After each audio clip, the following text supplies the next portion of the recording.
Chapter 1 है chemistry का 10th class का chemical reactions and equations. Following situations अपनी डेली लाइफ की कंसीडर कीजिए। मिल्क को रूम टेम्परेचर पे छोड़ देना कुछ टाइम के लिए, गर्मियों में खास करके। आयरन तवा, पैन, नेल, कील आयरन की, इसको ह्यूमिड टेम्परेचर, थोड़ी सी नमी जब टेम्परेचर ह्यूमिड एटमॉस्फेयर में, जब एटमॉस्फेयर में थोड़ी नमी होती है, खासकर बरसातों वाले दिन, उन दिनों में आपने नेल्स, पैन, तवा अगर खुले एनवायरनमेंट में रखा हुआ है तो आपने ऑब्जर्व किया होगा। ग्रेप्स फर्मेंटेड हो जाते हैं, ग्रेप्स जब पुराने हो जाते हैं, ख़राब हो जाते हैं तो उसको फर्मेंटेशन बोलते हैं, अल्कोहल बनता है इस प्रोसेस के अंदर, आपने प्रीवियस क्लासेस में पढ़ा हुआ है। फूड का पकना, फूड का डाइजेस्ट होना, हमारा सांस लेना, ये सब आपने ऑब्जर्व किया है। इनमें कुछ चीज़ कॉमन है। क्या है कॉमन? आपने 9th क्लास के अंदर फिजिकल और केमिकल चेंजेस किए हुए हैं। क्या होते हैं physical and chemical changes? Physical changes जिसमें नया सब्सटेंस नहीं बनता है, केमिकल चेंज जिसमें एक नया सब्सटेंस बनता है। Physical change normally temporary change होता है, chemical change permanent, generally permanent होता है। फिजिकल चेंज सिर्फ फिजिकल प्रॉपर्टी में होता है, जैसे शेप, साइज। मान लीजिए शुगर को वाटर में डिज़ोल्व करते हैं, ठीक है, तो ये एक फिजिकल चेंज है। उस चेंज के अंदर आप देखेंगे जो सोल्यूशन बना उसमें वाटर की प्रॉपर्टीज़ भी हैं, शुगर की प्रॉपर्टीज़ भी हैं, शुगर की शेप बदल गई, ठीक है। या मेल्टिंग ऑफ आइस भी एक फिजिकल चेंज है। तो आप देखेंगे कि आइस भी वाटर था लेकिन सॉलिड फॉर्म में था, वो लिक्विड बन गया, या उसकी आप स्टीम बना देंगे तब भी वो वाटर ही रहेगा, उसमें वाटर की प्रॉपर्टीज़ भी रहेंगी, ठीक है। लेकिन केमिकल चेंज की अगर बात करें तो आप हाइड्रोजन और ऑक्सीजन को मिक्स करके वाटर बनाते हैं। हाइड्रोजन भी गैस है, ऑक्सीजन भी गैस है, वाटर क्या है? वाटर तो लिक्विड है। हाइड्रोजन जलती है खुद से, ऑक्सीजन जलती नहीं है, ऑक्सीजन जलने में हेल्प करती है। वाटर तो ना जलता है ना जलने में हेल्प करता है। तो हाइड्रोजन और ऑक्सीजन का कोई भी प्रॉपर्टी वाटर के अंदर नहीं मिलती है, ठीक है। ये होता है कि एक केमिकल रिएक्शन करके जब एक नया सब्सटेंस बनता है तो इनको बोलते हैं केमिकल चेंज। यहाँ से बनता है, ये है सिंपल फिजिकल चेंज। इस एग्जांपल से आपको थोड़ा सा क्लियर हो जाएगा फिजिकल और केमिकल चेंजेस के बारे में। अब क्या है कि ये मेल्टिंग ऑफ आइस, इसको सिंपल प्रोसेस से आप रिवर्स कर सकते हैं। वाटर और शुगर को घोल दिया, वाटर में नमक को घोल दिया, साल्ट को घोल दिया, तो उसको आप सिंपल प्रोसेस से रिवर्स कर सकते हैं। इधर जो केमिकल चेंज है उसको रिवर्स करना इतना आसान नहीं होता है। वाटर से दोबारा से हाइड्रोजन और ऑक्सीजन बनाना इतना आसान नहीं है, सिंपल प्रोसेस से नहीं किया जा सकता उसको, ठीक है। यहाँ से आप फिजिकल चेंज और केमिकल चेंज में डिफरेंस आसानी से कर सकते हैं। एग्जाम्पल्स दिए हुए हैं इसके भी और इसके भी। और फिजिकल चेंज रिवर्सिबल मैंने आपको बता दिया, इरिवर्सिबल केमिकल चेंज ये नॉर्मल कंडीशंस में होता है। बुक के अंदर एक एक्टिविटी दी हुई है, एक्टिविटी 1.1। क्या है? मैग्नीशियम रिबन ले लीजिए, छोटा सा मैग्नीशियम का छोटा सा एक स्ट्रिप ले लीजिए, 3-4 सेंटीमीटर लंबी। उसको रब कर लीजिए सैंड पेपर से। सैंड पेपर समझते हैं आप? सैंड पेपर क्या होता है? आपने नॉर्मल आम लाइफ में ये सैंड पेपर देखा होगा, ठीक है। इसको रेगमार, नॉर्मल मैकेनिकल लैंग्वेज में रेगमार बोल दिया जाता है, ठीक है, सैंड पेपर बोलते हैं। अब सैंड पेपर से उसको रब कर लीजिए। रब करने के बाद उसको पेयर ऑफ टंग के साथ उसको पकड़ लीजिए। टंग क्या है? ये चीज़ है टंग, चिमटी टाइप होती है, लैब के अंदर मिलती है। इससे पकड़ लीजिए। जलाना है क्योंकि हाथ से आप पकड़ के नहीं जला सकते हैं इसको। आप स्पिरिट लैंप जला लीजिए और उसमें इसको उसकी जो फ्लेम के अंदर मैग्नीशियम रिबन को ले जाइए। अब जहाँ पे ये जल रहा है उसके नीचे वाच ग्लास रखिए। वाच ग्लास क्या होती है? वाच ग्लास इस टाइप की एक ग्लास की कटोरी टाइप होती है, लैब में मिलती है आपके, ठीक है। इसको दूसरे तरीके से देखना है तो आप ये देखिए, ठीक है। ये कटोरी टाइप होती है, वाच ग्लास बोलते हैं इसको। अब इसको वाच ग्लास नीचे रख लीजिए और जैसे ही रिबन जलेगा वहाँ से एक वाइट पाउडर वाच ग्लास में गिरेगा, ठीक है। अब आप देखें कि आपने यहाँ से क्या ऑब्जर्व किया। आप देखोगे कि डेजलिंग वाइट फ्लेम के साथ मैग्नीशियम रिबन जलता है और वाइट पाउडर में कन्वर्ट हो जाता है मैग्नीशियम रिबन। ये जो वाइट पाउडर है ये होता है मैग्नीशियम ऑक्साइड। क्या होता है? Magnesium oxide. और ये क्यों होता है? क्योंकि ये मैग्नीशियम जो हमने लिया था और ऑक्सीजन जो एयर में प्रेजेंट है, उन दोनों की रिएक्शन से मैग्नीशियम ऑक्साइड बना। जब भी हम किसी चीज़ को जलाते हैं, बर्न करते हैं, तो आप ये देखिए कि हम उस चीज़ को अगर ओपन में बर्न कर रहे हैं, ओपन में, तो हम जिस भी चीज़ को जला रहे हैं उसकी रिएक्शन करवा रहे हैं हम ऑक्सीजन के साथ, ठीक है। हमने उसकी रिएक्शन करवाई ऑक्सीजन के साथ, ये याद रखिएगा, एक बेसिक कंसेप्ट है साइंस का। मैग्नीशियम ने ऑक्सीजन के साथ रिएक्शन करी और मैग्नीशियम ऑक्साइड बन गया, ठीक। यहाँ एक चीज़, इसको डिटेल में और आगे पढ़ेंगे हम, आपका पक्का हो जाएगा जैसे जैसे हम चैप्टर में आगे बढ़ेंगे ये चीज़। इसके बाद हमारे पास एक्टिविटी 1.2 है। एक्टिविटी 1.2 में क्या करते हैं? लेड नाइट्रेट ले लीजिए, लेड नाइट्रेट। लेड नाइट्रेट फिलहाल आप ये याद रखिए, आगे आगे चैप्टर में हम इनके फार्मूला वगैरह सब करेंगे। याद ऑटोमेटिकली आप जैसे जैसे बढ़ेंगे आपको ये याद होती चली जाएंगी, लर्न होती चली जाएंगी, ठीक है। एक टेस्ट ट्यूब में लीजिए लेड नाइट्रेट, और उसमें पोटाशियम आयोडाइड सोल्यूशन डाल दीजिए। लेड नाइट्रेट में टेस्ट ट्यूब में लेके उसमें पोटाशियम आयोडाइड सोल्यूशन डाल दीजिए। एक सिंपल टेस्ट ट्यूब आपने देखी होगी, इस टाइप की टेस्ट ट्यूब मिलती है आपको लैब के अंदर, ठीक है। जो ऑब्जर्वेशन है हम आगे करेंगे, ठीक है। इसके बाद एक और एक्टिविटी करिए, कुछ जिंक ग्रैनुल्स ले लीजिए, जिंक के छोटे छोटे टुकड़े ले लीजिए, उसको कोनिकल फ्लास्क में डाल लीजिए। ये कोनिकल फ्लास्क है, ये जो कोन शेप्ड होती है इसको कोनिकल फ्लास्क बोला जाता है। एक राउंड बॉटम फ्लास्क होती है जिसका बॉटम राउंड होता है, वो इस शेप की होती है, ठीक है। इसमें जिंक के ग्रैनुल्स के ऊपर डिल्यूट हाइड्रोक्लोरिक एसिड या फिर सल्फ्यूरिक एसिड डाल दीजिए।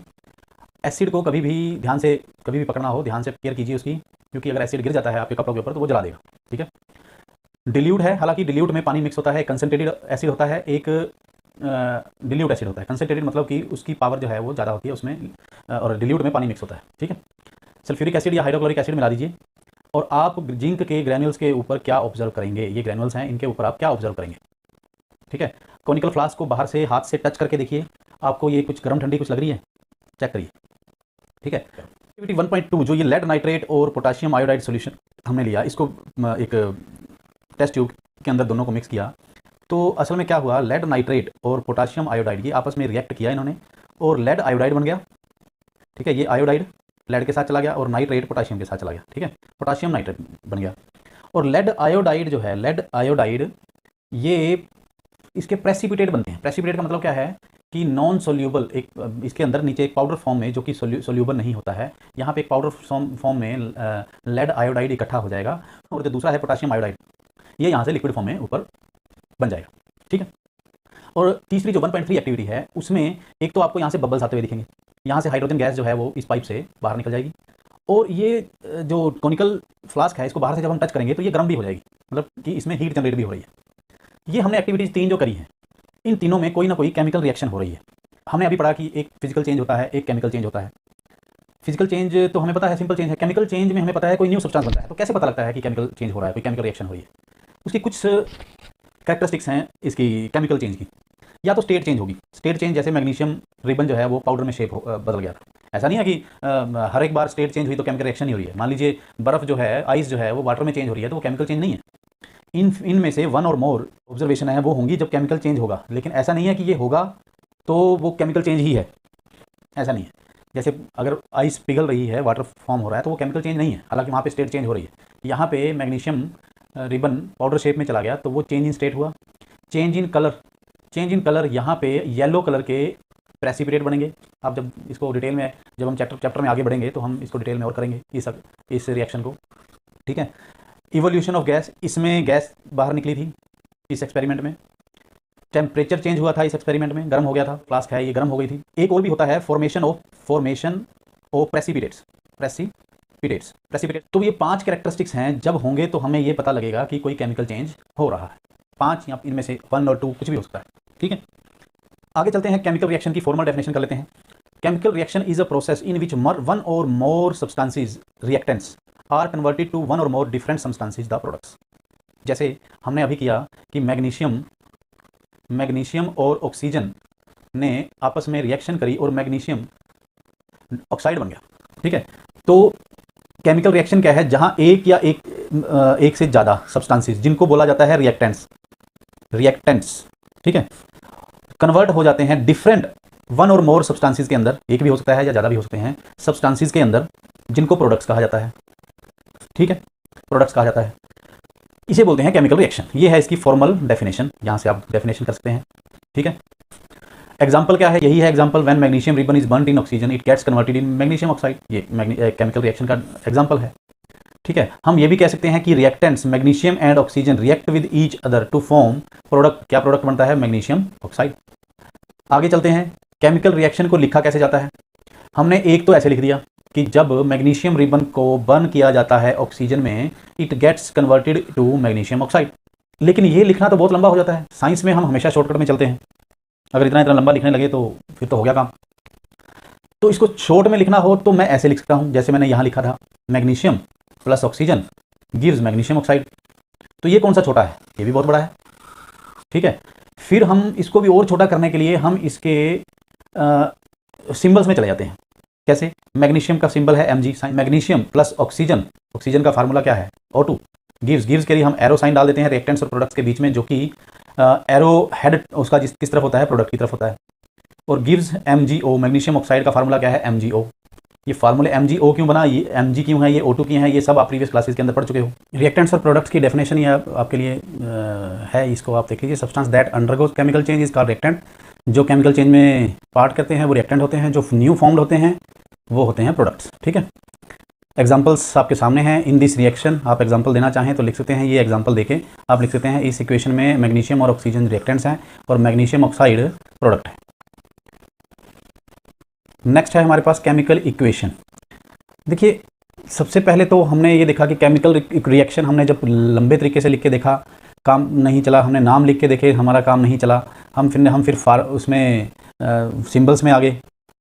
ठीक है, हम सिंबल्स में आ गए, सिंबल्स से इजी हो जाता है काम। ठीक है, तो इसको जब सिंबल्स में हम किसी केमिकल चेंज को, केमिकल रिएक्शन को लिखते हैं तो उसको बोलते हैं केमिकल इक्वेशन। ठीक है, इसको बोलते हैं केमिकल इक्वेशन। अब केमिकल इक्वेशन पे आते हैं तो केमिकल इक्वेशन क्या होती है। Chemical equation which represents a chemical change is called chemical equation. या फिर दूसरे वर्ड्स में हम ये कहेंगे, chemical equation is the symbolic representation of a chemical reaction in the form of symbols and फार्मूले। ठीक है, केमिकल इक्वेशन क्या है, किसी केमिकल रिएक्शन को की सिंबॉलिक रिप्रेजेंटेशन है, किस फॉर्म में, सिंबल्स एंड फार्मूले की फॉर्म में। ठीक है, अब केमिकल इक्वेशन के अंदर लेफ्ट हैंड साइड रिएक्टेंट्स होते हैं, राइट हैंड साइड प्रोडक्ट्स होते हैं। और लेफ्ट रिएक्टेंट्स और प्रोडक्ट्स एक से ज़्यादा हो तो उनको प्लस साइन से सेपरेट किया होता है, उनको बीच में उनके प्लस साइन होता है। एरो हेड जो है वो प्रोडक्ट की तरफ होता है। ये सब आपको मैंने एक्सप्लेन कर दिया है, आप इसको रीड कर सकते हैं, पॉज करके, वीडियो को पॉज करके आप रीड कर सकते हैं। अब आता है स्केलेटल इक्वेशन। स्केलेटल इक्वेशन क्या है, जैसे कि हमने एक एग्जांपल, बेसिक एग्जांपल हम कर रहे हैं क्या, जैसे कि हमने कहा कि मैग्नीशियम ऑक्सीजन के साथ रिएक्शन करके मैग्नीशियम ऑक्साइड बनाता है। ठीक है, आप इसको देखेंगे कि यहाँ पे मैग्नीशियम का एक एटम है, यहाँ पे ऑक्सीजन के दो एटम हैं, यहाँ पे ऑक्सीजन का एक एटम है, मैग्नीशियम का एक एटम है। तो ये लेफ्ट हैंड साइड के elements, number of elements right side के नंबर ऑफ एलिमेंट्स के इक्वल नहीं है, लेकिन एक चेंज को बेसिक चेंज की बेसिक फॉर्म ये रिप्रेजेंट कर रहा है कि मैग्नीशियम ऑक्सीजन से रिएक्शन करके मैग्नीशियम ऑक्साइड बनाता है, इसको ये रिप्रेजेंट कर रहा है। ठीक है, हालांकि ये इक्वेशन अपने आप में पूरी नहीं है, लेकिन चेंज को बता रहा है। इस ऐसी तरह की इक्वेशन को बोलते हैं स्केलेटल इक्वेशन। ठीक, इसकी फॉर्मल डेफिनेशन में जाएंगे तो क्या होगा, skeletal equation is a representation of a chemical reaction using chemical formulae of reactants and products. Simple एक रिप्रेजेंटेशन है केमिकल चेंज का। In skeletal chemical equation the mass number of elements in the reactant side is not equal to mass number of elements in the product side.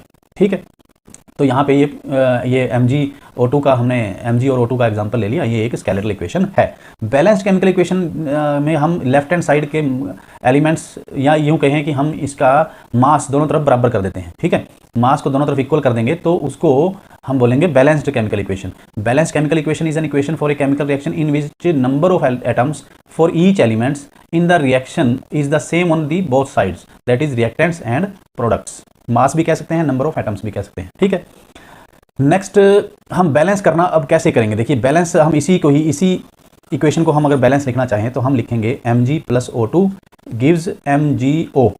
ठीक है, MgO, O capital होता है, O oxygen है, O थोड़ा capital उसमें बनाइए। अब क्या है कि इधर Mg एक है, इधर एक है। ठीक है, ऑक्सीजन इधर दो है, इधर ऑक्सीजन दो है, तो हम यहाँ 2 नहीं लिख सकते हैं, ये ध्यान रखिएगा। हम सामने इसके 2 लिख सकते हैं। सामने 2 लिखने का मतलब है ये सारों से मल्टीप्लाई हो रहा है, Mg भी 2 हो गया। अब ये 2 लिखने से Mg भी 2 हो गया, तो हमें इधर भी एक 2 लगाना पड़ेगा। अब आप देखिए, ये दोनों तरफ से ये इक्वल है, Mg 2 है, इधर भी Mg 2 है, ऑक्सीजन इधर 2 है, इधर भी ऑक्सीजन 2 है, क्योंकि ये 2 ऑक्सीजन के साथ भी है। ठीक है, इसको बोलते हैं बैलेंस्ड केमिकल इक्वेशन। और बैलेंस केमिकल इक्वेशन अब तुम्हारे पास इस 10th क्लास में आएगा, बैलेंसिंग करने के लिए आएंगी इक्वेशन, आ जाएंगी, बैलेंसिंग कीजिए उसको। तो बैलेंस करने के लिए आपके पास जो मेथड है आपके सिलेबस में वो है hit and trial method. Hit and trial method का मतलब है कि जैसे कोई वैल्यू पुट करके देखते हैं, अगर वो जस्टिफाई हो जाती है ठीक है, नहीं तो अगली वैल्यू पुट करिए। वैल्यू पुट करके देखना है कि वो सही हो रहा है या नहीं हो रहा। जैसे मैंने अभी आपको यहाँ पे करके दिखाया, पहले मैंने यहाँ पे 2 मल्टीप्लाई कर दिया, इससे काम पूरा नहीं बना, मैंने इधर भी 2 कर दिया तो हो गया। ये इजी था, ईजीएस्ट एग्जाम्पल था, तो ये जल्दी हो गया। कई बार थोड़ी सी कॉम्प्लिकेटेड आ जाती है, तो उसमें हमें थोड़ी सी और ज़्यादा एक्सरसाइज करनी पड़ती है। तो हिट एंड ट्रायल मेथड हम यूज़ करेंगे। सबसे पहले हम एक एग्जाम्पल लेते हैं, बैलेंस करना सीखेंगे, ये बहुत इंपॉर्टेंट है आपके सिलेबस के हिसाब से। बैलेंस करना, जिंक प्लस सल्फ्यूरिक एसिड, ये जब दोनों आपस में रिएक्शन करते हैं तो जिंक सल्फेट बनता है प्लस हाइड्रोजन गैस बनती है। ये कौन सी रिएक्शन है, ये है आपकी ये वाली रिएक्शन, एक्टिविटी 1.3 ये वाली। ठीक है, ये एक्टिविटी 1.3 में जिंक और हाइड्रोक्लोरिक एसिड या सल्फ्यूरिक एसिड से हमने रिएक्शन करवाई थी, ये कॉनिकल फ्लास्क के अंदर। ठीक है, तो ये वाला एग्जाम्पल जो है वो है, अभी हमने उसकी केमिकल इक्वेशन लिख ली। केमिकल इक्वेशन लिखने के बाद इसको फार्मूले में लिख के पहले स्केलेटल इक्वेशन बनाया जाएगा। जिंक का formula Zn plus sulphuric acid का फार्मूला H2SO4 और gives zinc sulphate ZnSO4 plus hydrogen H2 gas. अब हम चेक करेंगे लेफ्ट हैंड साइड और राइट हैंड साइड में सारे एलिमेंट्स इक्वल हैं। इसके लिए हम एक टेबल फॉर्म करते हैं। एक टेबल आप बना लीजिए। यहाँ पे आप लिखिए एलिमेंट्स, यहाँ पे लिखिए number of elements in LHS मतलब कि रिएक्टेंट साइड, और number of elements in right hand side. ठीक है, तो क्या करेंगे, सबसे पहले आप यहाँ पे रिएक्शन में जिंक टेक पार्ट कर रहा है, एक हाइड्रोजन है, एक सल्फर है, एक ऑक्सीजन है। ठीक है, 4 एलिमेंट्स इसमें इस रिएक्शन में हिस्सा ले रहे हैं, टेक पार्ट कर रहे हैं। लेफ्ट हैंड साइड में जिंक है 1, राइट हैंड साइड में जिंक है 1, लेफ्ट हैंड साइड में हाइड्रोजन है 2, राइट हैंड साइड में हाइड्रोजन है 2, लेफ्ट हैंड साइड में सल्फर है 1, राइट हैंड साइड में सल्फर है 1, लेफ्ट हैंड साइड में ऑक्सीजन है 4, राइट हैंड साइड में ऑक्सीजन है 4। ये तो ऑलरेडी इक्वल है। ठीक है, अगर ये ऑलरेडी इक्वल है तो हम ये कह सकते हैं number of elements in both sides are equal, hence given equation is balanced chemical equation है। ये कह सकते हैं बैलेंस्ड केमिकल इक्वेशन। तो हम एक दूसरा एग्जांपल लेते हैं जो कि बैलेंस नहीं है और हम उसको बैलेंस करेंगे। एक इक्वेशन लिखते हैं Fe plus H2O gives Fe3O4 plus hydrogen. ठीक है, तो ये एक स्केलेटल इक्वेशन है, इसमें लेफ्ट हैंड साइड और राइट हैंड साइड के एलिमेंट्स इक्वल नहीं है, इनको हम इक्वल करेंगे और बैलेंस करेंगे। ठीक है, सबसे पहले हमारा स्टेप है कि हम एक टेबल फॉर्म कर लेते हैं। बिना टेबल के भी लिख लीजिए कि आप लेफ्ट हैंड साइड के एलिमेंट्स और राइट हैंड साइड के एलिमेंट्स को आप इक्वल कर लीजिए। ठीक है, तो एलिमेंट्स और यहाँ number of elements in left hand side और number of elements in right hand side. ठीक है, तो इसमें एक है आयरन Fe, एक है हाइड्रोजन, एक है ऑक्सीजन, 3 ही एलिमेंट इसमें टेक पार्ट कर रहे हैं। लेफ्ट हैंड साइड में आयरन है 1 और राइट हैंड साइड में है 3। लेफ्ट हैंड साइड में आयरन है, लेफ्ट हैंड साइड में हाइड्रोजन है 2 और राइट हैंड साइड में है 2। ठीक है, और यहाँ पे ऑक्सीजन है लेफ्ट हैंड साइड में 1 और राइट हैंड साइड में 4। ठीक है, अब आप क्या करेंगे, सबसे पहले तो आप यहीं से शुरू हो सकते हैं कि यहाँ पे 3 है, यहाँ पे 3 मल्टीप्लाई कर दीजिए, फिर ऑक्सीजन 4 है, 4 से कर दीजिए। ये सीधा शुरू हो सकते हैं। कहीं ना कहीं आप hit and trial method use करके कहीं ना कहीं बैलेंस कर लेंगे। और एक और चीज़ भी है कि मिनिमम पॉसिबल रखना होता है। ऐसा नहीं है कि आप जैसे ये वाला एग्जांपल था पीछे कि ये किसी और से भी हो सकता है। मान लीजिए आप यहाँ से 2 की जगह 4 से मल्टीप्लाई करते हैं और यहाँ पे 2 से मल्टीप्लाई कर दें और यहाँ भी 4 हो जाए, तब भी तो हो जाएगा, डबल भी हो जाएगा, 4 2 4 से भी हो जाएगा ये एग्जांपल। लेकिन हमने minimum possible value of whole number जो भी है उससे मल्टीप्लाई करना है। तो सबसे बेस्ट तरीका होता है, सबसे बड़ा फार्मूला जो है रिएक्शन के अंदर, इक्वेशन के अंदर सबसे बड़ा फार्मूला है उसको चूज कर लीजिए। सबसे बड़ा फार्मूला है ये, जिसमें 7 एलिमेंट्स हैं, 3 Fe के और 4 O के ऑक्सीजन के, बाकियों में इससे कम है। तो सबसे बड़ा फार्मूला चूज कर लीजिए, इसको इक्वल करने की कोशिश करिए दोनों तरफ। तो सबसे पहले क्या करेंगे आप, Fe 3 है तो Fe को 3 से मल्टीप्लाई करिए। ठीक है, प्लस H2O, ये ऑक्सीजन 4 है तो इधर ऑक्सीजन को इसको 4 से मल्टीप्लाई करने की कोशिश करिए। अब क्या आएगा, इधर आएगा Fe3O4 प्लस H2। ठीक है, अब क्या करिए, अब आप इसको देख लीजिए क्या क्या हुआ है। अब Fe तो लेफ्ट हैंड साइड हो गए 3, ठीक है, और इधर राइट हैंड साइड भी 3 हो गए, इधर भी 3 इधर भी 3। ऑक्सीजन लेफ्ट हैंड साइड 4 हो गए, राइट हैंड साइड भी 4 ही हैं, और हाइड्रोजन लेफ्ट हैंड साइड हो गए अब 8 और राइट हैंड साइड कितने हैं, 2 हैं। ठीक है, तो नेक्स्ट स्टेप में आप 3Fe plus 4H2O gives Fe3O4 plus 4H2 करके देखिए, यहाँ पे 4 से मल्टीप्लाई करके दीजिए यहाँ पे। ठीक है, तो अब क्या हुआ, अब हमने सिर्फ इसको 4 से किया है तो ये भी 8 हो गया। अब दोनों तरफ क्या है, इक्वल है। ठीक, तो दोनों तरफ इक्वल है तो ये आपकी फाइनली बैलेंस्ड इक्वेशन है, 3Fe plus 4H2O Fe3O4 plus 4H2। ठीक, अब ये तो हमें पता लग गया कि इस मेथड को हम हिट एंड ट्रायल मेथड बोलते हैं और इस तरीके से हम इसको बैलेंस करते हैं। लेकिन एक और बात है कि थोड़ा और इंफॉर्मेटिव बनाने के लिए हम क्या करते हैं, इनकी फिजिकल स्टेट्स लिख देते हैं। फिजिकल स्टेट्स का मतलब है क्या है कि सॉलिड के लिए S वर्ड यूज़ कर दिया जाता है, लिक्विड के लिए L वर्ड यूज़ कर दिया जाता है, गैस के लिए G वर्ड यूज़ कर दिया जाता है, और एक्वस होता है, एक्वस के लिए AQ वर्ड यूज़ कर दिया जाता है। तो एक्वस होता है सॉल्यूशन पानी में। ठीक है, एक्वा से एक्वस बना है, पानी के अंदर सॉल्यूशन घोल होता है उसको एक्वस बोल दिया जाता है, एक्वस सॉल्यूशन। तो अब हमें ये भी पता होना चाहिए कि Fe सॉलिड फॉर्म में लिया गया, इसको S डाल दीजिए। ये जो वाटर है इसको स्टीम फॉर्म में लिया गया, इसको G ले लीजिए, गैस फॉर्म में लिया गया है। Fe3O4 सॉलिड फॉर्म में बनता है, S ले लीजिए यहाँ पे, और H2 गैस है तो ये G, यहाँ पे सफिक्स G लगा लीजिए। ये हो गई आपकी इक्वेशन थोड़ी सी ज़्यादा इन्फॉर्मेटिव कि आयरन सॉलिड फॉर्म में और वाटर गैसियस फॉर्म में, और Fe3O फॉर्म जो प्रोडक्ट बनेगा वो सॉलिड फॉर्म में बनेगा, और गैस जो है हाइड्रोजन गैस है वो ये निकल जाएगी यहाँ से। ठीक है, अब एक दो और चीज़ें भी होती हैं जब हम इसकी फिजिकल कुछ और कंडीशंस, रिएक्शन की कुछ और कंडीशंस भी हम इसमें स्पेसिफाई कर देते हैं। जैसे फॉर एग्जांपल आप इसकी carbon monoxide gas hydrogen gas के साथ रिएक्शन करके बनाती है CH3OH, मिथेनॉल। इसको मिथेनॉल बोल देते हैं, लिक्विड। अब ये जो रिएक्शन है कार्बन मोनोऑक्साइड और हाइड्रोजन गैस की मिथेनॉल बनाने के लिए, ये नॉर्मल प्रेशर पे नहीं होती है। इसको प्रेशर, इसका नॉर्मल प्रेशर से एक्स्ट्रा प्रेशर इसको देना पड़ता है। तो 340 एटमॉस्फेयर, ATM का मतलब है एटमॉस्फेरिक प्रेशर, 340 एटमॉस्फेरिक प्रेशर के ऊपर ये रिएक्शन अकर होती है, अदरवाइज नहीं होती। ठीक है, तो हमने इसकी ये लिख दिया कि 340 एटमॉस्फेयर प्रेशर इसको दिया गया और ये रिएक्शन तब होगी। तो हम कुछ कंडीशंस यहाँ लिख देते हैं। एक होता है कैटालिस्ट, कैटालिस्ट भी हम यहीं लिख देते हैं एरो साइन के ऊपर ही। कैटालिस्ट होता है जो which do not take part in a chemical reaction but helps reaction to happen और स्पीड अप केमिकल रिएक्शन।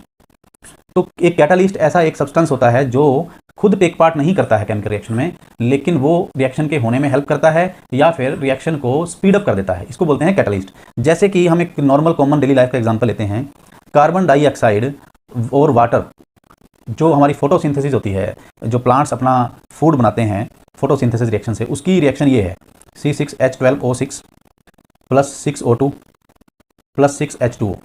ठीक है, तो इसको अगर हम पूरा इंफॉर्मेटिव बनाना हो तो कार्बन डाइऑक्साइड होती है एक्वस, पानी में घुली हुई, ये लिक्विड होता है वाटर, और ये ग्लूकोज भी एक्वस होता है, ऑक्सीजन भी एक्वस होती है, यहाँ पे वाटर लिक्विड होता है।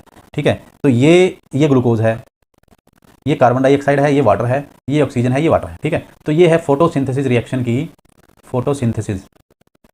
रिएक्शन की इक्वेशन। ठीक है, अब फोटोसिंथेसिस रिएक्शन में आपको पता है कि ये सनलाइट के बिना नहीं होती, लेकिन क्या हमने इस रिएक्शन के अंदर सनलाइट का कोई फार्मूला लिखा है? हम तो कार्बन डाइऑक्साइड और वाटर का लिख रहे हैं, कोई सनलाइट का फार्मूला नहीं है। एक आपको ये भी पता है कि जो फोटोसिंथेसिस होती है वो ग्रीन लीफी प्लांट्स के अंदर ही होती है। ग्रीन लीफी प्लांट्स के अंदर क्या होता है? क्लोरोफिल। ठीक है, क्लोरोफिल होता है। अब तुम्हें ये भी पता है, आपको ये भी पता है कि क्लोरोफिल का भी हमने इस रिएक्शन में कोई फार्मूला नहीं लिखा। तो क्लोरोफिल इस रिएक्शन को होने में हेल्प करता है, सनलाइट इस रिएक्शन को होने में हेल्प करती है। इसलिए सनलाइट और क्लोरोफिल जो है वो इस रिएक्शन में कैटालिस्ट का पार्ट अदा करता है, कैटालिस्ट का रोल अदा करता है, अदरवाइज वो इसमें एक्चुअली टेक पार्ट नहीं करता है। ठीक है, तो हम क्या करते हैं, एरो साइन के ऊपर या नीचे उस रिएक्शन की कंडीशंस लिख देते हैं। कैटालिस्ट भी हम यहीं लिखते हैं, और प्रेशर, टेम्परेचर, कई बार हम क्या करते हैं कि ये 100 डिग्री सेल्सियस पे ये होगी, या वो भी हम यहीं पे लिख देंगे। ठीक है, दूसरा है कि हमने इसको हीट दी या कितने डिग्री सेल्सियस पे इसको कराया, कितने टेम्परेचर पे कराया, कितने प्रेशर पे किया, सब हम एरो के साइन के ऊपर लिख देते हैं, और इससे हो जाती है हमारी इक्वेशन मोर इन्फॉर्मेटिव। अब आप क्या करेंगे, इसके बाद आप क्या करेंगे, कुछ रिएक्शंस, कुछ इक्वेशंस लिख के उसको बैलेंस करने की कोशिश करेंगे, ट्राई करेंगे। जो तरीका हमने अभी पीछे किया उस तरीके से ट्राई करेंगे। अगर कहीं प्रॉब्लम आती है तो आप इन कमेंट बॉक्स में कमेंट कीजिए।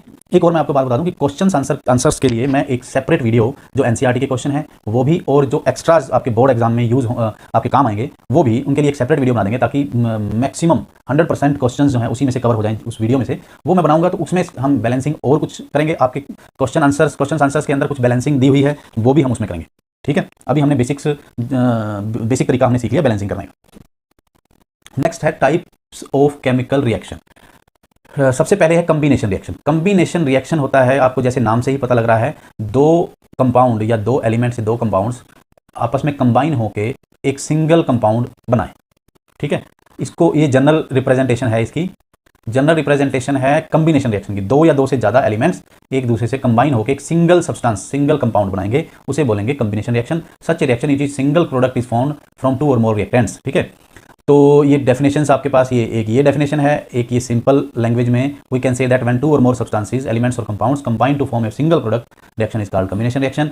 अब आप ये NCERT में हमारे पास एक एग्जांपल दिया गया है, इसमें कैल्शियम ऑक्साइड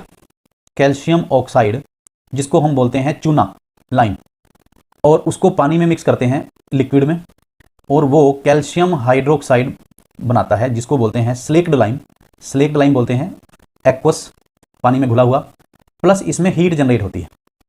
ठीक है, वो भी हीट भी प्रोडक्ट साइड में प्लस करके लिख देंगे। ये इक्वेशन है।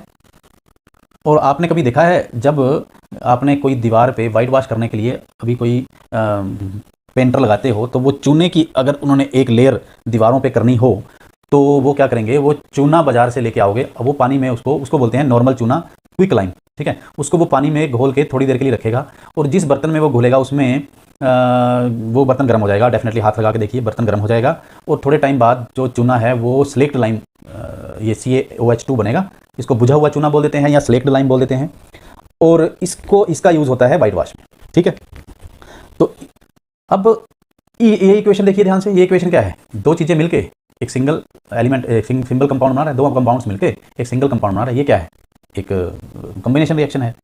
नेक्स्ट स्लेक्ट लाइम जो है, कैल्शियम हाइड्रोक्साइड जो हमने अभी बनाया पिछली रिएक्शन से, वो जब हम वाइट वॉश कर देते हैं, उसका वाइट वॉश कर देते हैं, तो जो कैल्शियम हाइड्रोक्साइड है ना, वो एटमॉस्फेरिक कार्बन डाइऑक्साइड से धीरे धीरे रिएक्शन करता है, और रिएक्शन करके वो बनाता है CaCO3, इसको बोलते हैं कैल्शियम कार्बोनेट, साथ में वाटर फॉर्म होता है। ये रिएक्शन है उसकी, एटमॉस्फेरिक कार्बन डाइऑक्साइड के साथ ये जो स्लेक्ट लाइम है वो रिएक्शन करके इस तरीके से रिएक्शन करता है और कैल्शियम कार्बोनेट बनाता है।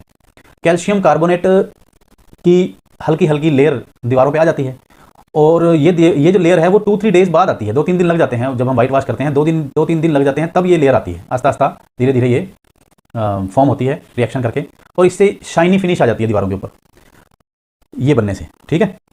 अब आप ये भी नोटिस करिए, जो घरों में हम पत्थर लगाते हैं नीचे, मार्बल भी यही चीज़ है, CaCO3 कैल्शियम कार्बोनेट ही होता है वो भी, ठीक है। और दीवारों पे जो ऑटोमेटिकली फॉर्म होता है चूने से, जो हम उसकी वाइट वॉशिंग करते हैं, उससे वो भी कैल्शियम कार्बोनेट ही होता है, ठीक है। बर्निंग ऑफ कोल भी एक कम्बिनेशन रिएक्शन है। कोल कार्बन होता है, उसको सिंपल C उसका फार्मूला होता है। एक और बात बता दूं, ये CS जो G ब्रैकेट में C, ये जो SG और एक्वस, ये जो भी L लिक्विड लिखा हुआ है, ये जब तक स्पेसिफाई ना किया जाए तब तक हम जनरली नहीं लिखते हैं, ठीक है। तो ये भी ध्यान रखिएगा, अदरवाइज आपको नॉर्मल प्रैक्टिस के अंदर इसको लिखने की जरूरत नहीं है जब तक नहीं कहा जाए। तो हम इस इक्वेशन को लिखेंगे C+O2 गिव्स CO2 प्लस क्या है, हीट। तो ये भी कॉम्बिनेशन रिएक्शन है, और इधर से फॉर्मेशन ऑफ वाटर, हाइड्रोजन और ऑक्सीजन से मिलके वाटर बनता है। इसको अगर बैलेंस करना हो तो सबसे बड़ा मॉलिक्यूल ये है, तो ये इसमें हाइड्रोजन 2 है, ऑक्सीजन 1 है, तो इसको 2 से मल्टीप्लाई करेंगे तब ऑक्सीजन 2 हो जाएगा, इधर भी 2 हो जाएगा। अब 2 से मल्टीप्लाई करने से हाइड्रोजन हो गया 4 हो गया, तो इसको भी 2 से मल्टीप्लाई कर दीजिए। ये 4 क्यों होता है, 2 2 4, ये 2 और 2 मल्टीप्लाई हो जाते हैं 4, हाइड्रोजन इसको 4 कहा जाएगा, 4 कहा जाएगा, ठीक है। अगर 3H2 हो तो ये 5 नहीं है, 6 है, 3 को 2 से मल्टीप्लाई किया जाता है, 3 2 6 हाइड्रोजन है इसको यहाँ पे, ठीक है। तो ये बैलेंसिंग भी मैंने एक छोटी सी बैलेंसिंग भी करके दिखा दी, और ये कॉम्बिनेशन रिएक्शन का भी एक एग्जांपल हमने दे दिया। नेक्स्ट है एक्सोथर्मिक रिएक्शन। तो एक्सोथर्मिक रिएक्शन का मतलब है जहां पे टेम्परेचर रिलीज हो रहा हो, हीट रिलीज हो रही हो, ठीक है। Reaction in which heat is release along with the formation of product are called exothermic reaction, ये इसकी डेफिनेशन है। और हमने जो पीछे रिएक्शंस करी हैं, जैसे कि ये देखिए C+O2 गिव्स CO2, यहाँ से भी हीट जनरेट होती है, और एक हमने ये करी CaO + H2O + CO, यहाँ से भी हीट जनरेट हुई। तो एक्सोथर्मिक की डेफिनेशन करने के लिए और एग्जांपल देने के लिए आप कोई सा भी लिख सकते हैं। एक यहाँ पे नेचुरल गैस का फार्मूला होता है CH4, वो ऑक्सीजन में बर्न होती है, CO2 और 2H2O। आप सबसे पहले देखिए, एक चीज़ ध्यान रखिए कि जो भी इक्वेशन आपके सामने आती जा रही है उसको साथ के साथ समझने की कोशिश करिए, बैलेंस करने की कोशिश कीजिए। नेचुरल गैस का फार्मूला है CH4, जब वो जलती है तो उसकी ऑक्सीजन के साथ रिएक्शन करवाइए, और ये बनेगा क्या, कार्बन डाइऑक्साइड रिलीज होगी और साथ में वाटर बनेगा, ठीक है। तो ये तो आपको याद करना होगा कि कार्बन डाइऑक्साइड और वाटर 2 प्रोडक्ट बनते हैं। अब इसके जो ये है 2H2O 2O2, ये बैलेंस आप खुद से करके देखिए कि क्या बैलेंस कर पाते हैं, ठीक है। एक और है डीकम्पोजिशन ऑफ वेजिटेबल मैटर, जब हम ये वेजिटेबल्स के जो पत्ते और ये हम फेंक देते हैं, उनका डीकम्पोजिशन होती है, उसमें से भी हीट जनरेशन होती है, उसको भी एक्सोथर्मिक रिएक्शन ही कहा जाएगा। और हम ये भी कह सकते हैं कि रेस्पिरेशन जो है वो भी एक एक्सोथर्मिक रिएक्शन है। क्यों, हम जो है हमें एनर्जी चाहिए जिंदा रहने के लिए, ठीक है, और वो एनर्जी हमें मिलती है फूड से, we get the energy from the food. During digestion food is broken down into simpler substances, for example rice, potatoes and bread contains carbohydrates. ये कार्बोहाइड्रेट्स में ये टूट जाते हैं, ठीक है, ब्रेक डाउन हो जाते हैं। These carbohydrates are broken down to form glucose, carbohydrate जो है वो ग्लूकोज में टूट जाते हैं आगे, ठीक है। This glucose combines with oxygen in the cells of our body, जो हम सांस से, रेस्पिरेशन से जो ऑक्सीजन हम लेते हैं अंदर, उसके साथ वो रिएक्शन करके हमें एनर्जी देता है वो फूड, ठीक है। तो इसे स्पेशल नाम दिया गया है, इस रिएक्शन को उसे बोला गया है रेस्पिरेशन। उसके बारे में हम डिटेल में तो पढ़ेंगे चैप्टर 6 में। अभी हमारे पास क्या है, ये है ग्लूकोज का फार्मूला। ग्लूकोज जो है ऑक्सीजन के साथ रिएक्शन करके कार्बन डाइऑक्साइड जो कि हम सांस में बाहर निकाल देते हैं, साथ में वाटर और साथ में एनर्जी, ये रिलीज होती है। ये रेस्पिरेशन रिएक्शन की केमिकल इक्वेशन है। इसे आप बैलेंस भी कर सकते हैं और इसको आप ध्यान से याद भी कर लेना है। आगे है हमारे पास ये जो एक्टिविटी 1.1 हमने शुरू में की थी, मैग्नीशियम रिबन को जलाया था, ठीक है। तो उस एक्टिविटी में आप बताइए कि वो कौन सी रिएक्शन है। दो रिएक्टेंट मिल के एक प्रोडक्ट बना रहे थे, तो क्या था वो? सबसे पहला तो वो क्या है, कम्बिनेशन रिएक्शन है, ठीक है। दूसरा, उसमें क्योंकि हीट जनरेट हुई थी, तो वो क्या है, एक्सोथर्मिक भी है, एक्सोथर्मिक रिएक्शन भी है। दोनों रिएक्शंस के लिए सिंगल एग्जाम्पल है। आपसे ये पूछा भी जा सकता है कि कम्बिनेशन रिएक्शन और एक्सोथर्मिक रिएक्शन दोनों का एक सिंगल एग्जाम्पल दो। तो ये जो आप ऊपर अपने एग्जाम्पल किए हैं, C+O2 गिव्स CO2, ये कम्बिनेशन भी है और एक्सोथर्मिक भी है। ये जो हमने एग्जाम्पल किया, ये कम्बिनेशन रिएक्शन का भी एग्जाम्पल है और एक्सोथर्मिक रिएक्शन का भी एग्जाम्पल है। नेक्स्ट है हमारे पास decomposition reaction. Decomposition combination reaction का उल्टा है। इसमें एक सिंगल सब्सटेंस दो या दो से ज़्यादा सब्सटेंसेस में ब्रेक डाउन हो जाता है, ठीक है। तो इसकी डेफिनेशन जो है वो है, reaction in which a single reactant breaks down to give two और more simpler products is called decomposition reaction. इसके लिए एक एक्टिविटी इन्होंने करी। एक्टिविटी क्या है, 2 ग्राम ऑफ फेरस सल्फेट, ये फेरस सल्फेट का फार्मूला है, crystal in a dry boiling tube. Boiling tube में 2 ग्राम फेरस सल्फेट लिया और कलर हमने इसका नोटिस किया। सबसे पहले इसको गर्म किया, गर्म करने के बाद आप इसका कलर नोटिस कीजिए गर्म करने के बाद, ठीक है। तो सबसे पहले तो यहाँ पे रिएक्शन क्या होगी, FeSO4 सॉलिड है, ये जब इसको गर्म किया जाएगा, ये हीट लिख दिया यहाँ पे एरो साइन के ऊपर। Fe2O3 सॉलिड, Fe2O3 ये सॉलिड SG और G शुरू में याद करने की आपको ज़्यादा ज़रूरत नहीं पड़ेगी, मैं आपको बता रहा हूँ, जब तक स्पेसिफिकली ना कहा जाए आपने ये नहीं करना है। हालांकि यहाँ पे सब आपके लिए लिखा हुआ है, ये धीरे आपको जब आप बार बार लेसन करेंगे तो आपको ये याद हो जाएंगे, ठीक है। शुरू में अगर नहीं भी होता है तो आप ज़्यादा इसमें टेंशन ज़्यादा इसके बारे में नहीं सोचना है। प्लस हमारे पास आ रही है सल्फर डाइऑक्साइड और एक आ रही है सल्फर ट्राइऑक्साइड, ठीक है। तो ये दोनों गैसेज हैं, ये भी गैस है, ये भी गैस है। तो यहाँ पे हो क्या रहा है, ग्रीन कलर है फेरस सल्फेट, ये था ग्रीन कलर का।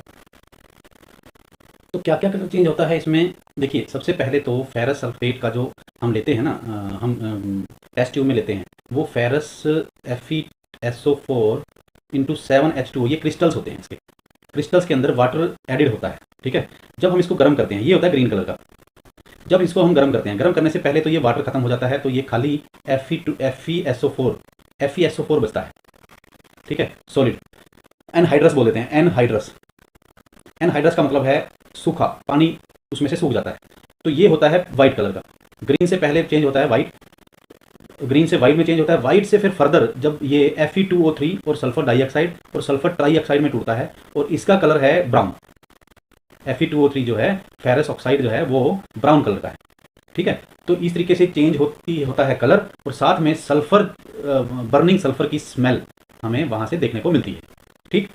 और इसके बाद हम फर्दर आगे चलते हैं। Other examples of decomposition reaction, वो है कैल्शियम कार्बोनेट को जब हम गर्म करेंगे तो कैल्शियम ऑक्साइड, ये चूना है, हमने चूने से क्या बनाया था, CaO को पानी में मिक्स करके CaOH2 बनाया था, कैल्शियम हाइड्रोक्साइड बनाया था, इसको स्लेक्ट लाइम बोलते हैं। और ये CaOH2 जो है वो कार्बन डाइऑक्साइड से रिएक्शन करके क्या बनाता था, CaCO3 + H2O, ठीक है, ये हमने पहले किया हुआ है। अब ये CaCO3 से दोबारा से ये चूना क्विक लाइम बनाने की ये रिएक्शन है।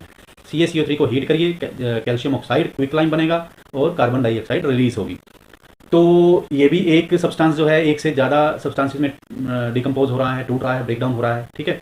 और ये जो रिएक्शन है जो अभी हम कर रहे हैं, चूने कैल्शियम लाइमस्टोन को गर्म करके ये क्विक लाइम बनाना, ये बहुत सी इंडस्ट्रीज़ में यूज़ होती है। Decomposition of calcium carbonate to calcium oxide and carbon dioxide on heating is an important decomposition reaction used in various industries. और कैल्शियम ऑक्साइड को लाइम या क्विक लाइम भी बोल दिया जाता है, और इसका बहुत सारे यूज़ हैं। एक है उनमें यूज़ सीमेंट का मैन्युफैक्चरिंग, सीमेंट को बनाने में इसका यूज़ होता है, इस रिएक्शन का यूज़ होता है। CaCO3 को जलाते हैं, वहाँ से CaO चूना बनता है, वहाँ से आगे सीमेंट का प्रोसेस होता है, ठीक है। ये भी एक अलग से भी पूछा जा सकता है और आपको डीकम्पोजिशन में भी पूछा जा सकता है। एक और डीकम्पोजिशन रिएक्शन हमने करी, PbNO3 लेड नाइट्रेट का फार्मूला याद करना पड़ेगा, ठीक है। अगर पिछली क्लासेज में आपने अच्छी तरह से वैलेंसी वगैरह सब की हुई है तो ये आपको आसानी से हो जाएगा, अदरवाइज थोड़ी सी दिक्कत आएगी। इसको हीट किया, lead oxide plus nitrogen dioxide और ऑक्सीजन बनेगी, ठीक है। तो नाइट्रोजन डाइऑक्साइड के जो ब्राउन फ्यूम्स होते हैं वो हमें देखने को मिलेंगे इस रिएक्शन के अंदर जब हम उसको गर्म करेंगे। लेड नाइट्रेट को जब बॉइलिंग ट्यूब में हम गर्म करेंगे तो हमें ब्राउन फ्यूम्स देखने को मिलेंगे किसके, नाइट्रोजन डाइऑक्साइड के। ठीक है, और ये रिएक्शन होती है इस केस में, सिंपली हीट करना है और कुछ नहीं करना है। तो ये एग्जांपल्स किसके हैं, सारे के सारे डिकम्पोजिशन रिएक्शन। अब एक और बात देखिए, यहाँ से हमने एक तो ये एग्जांपल किया, एक ये एग्जांपल किया, एक ये वाला एग्जांपल किया हमने, एक हमने एग्जांपल किया FeSO4 को गर्म किया था इसमें। ठीक है, और ठीक है, ये हमने 2-3 एग्जांपल किए डिकम्पोजिशन रिएक्शन के। डिकम्पोजिशन रिएक्शन करवाने के लिए हमने क्या किया था, इन तीनों एग्जांपल्स के अंदर हमने बाहर से हीट दी गई, हमने बाहर से उसको गर्म किया गया, हमने उस रिएक्टेंट को हमने हीट दी, मतलब इन रिएक्शंस के अंदर हमें बाहर से हीट देनी पड़ी, बाहर से एनर्जी देनी पड़ी। ठीक है, जब डीकम्पोजिशन हीटिंग से कैरी आउट होती है तो उसे बोलते हैं थर्मल डीकम्पोजिशन। ये एक इंपॉर्टेंट डेफिनेशन है। When A decomposition reaction is carried out by heating it is called thermal decomposition. ठीक है, फर्दर जैसे मैं आपको पहले बता रहा था कि एक हमने 4 एग्जांपल किए, एक कॉम्बिनेशन, एक डीकम्पोजिशन, ठीक है, एक हम डिस्प्लेसमेंट करेंगे आगे, एक डबल डिस्प्लेसमेंट करेंगे। ठीक है, एक हमने इसकी तरह जगह कर लिया हमने एक्सोथर्मिक, और एक हम एंडोथर्मिक हम अभी करेंगे। ठीक है, इसके अलावा ये जो डीकम्पोजिशन है, डीकम्पोजिशन 3 तरह की होती है। एक होती है थर्मल जो हमने अभी करी, एक होती है इलेक्ट्रोलाइटिक, और एक होती है photo decomposition, electrolytic decomposition, thermal decomposition. ठीक है, तो थर्मल हमने कर ली, इलेक्ट्रोलाइटिक यहाँ पे हम करने जा रहे हैं, होगी यहाँ पे भी डीकम्पोजिशन ही। हमने वाटर को हमने हाइड्रोजन और ऑक्सीजन में तोड़ना है।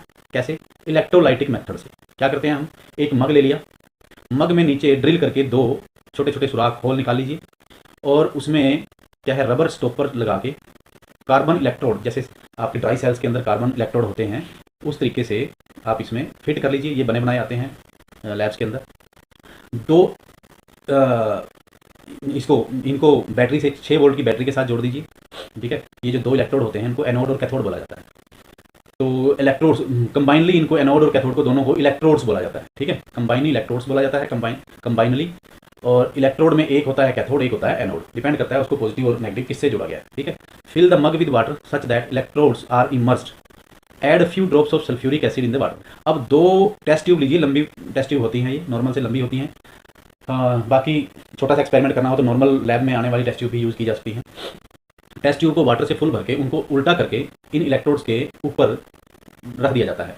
ठीक है, क्योंकि ये वाटर के अंदर इनका जो नीचे का माउथ है वो डूबा हुआ है, इसलिए पानी अपने आप इनका खाली नहीं होगा, ये पानी ऊपर तक रहेगा। मग में वाटर नीचे तक है, टेस्ट ट्यूब में वाटर ऊपर तक है।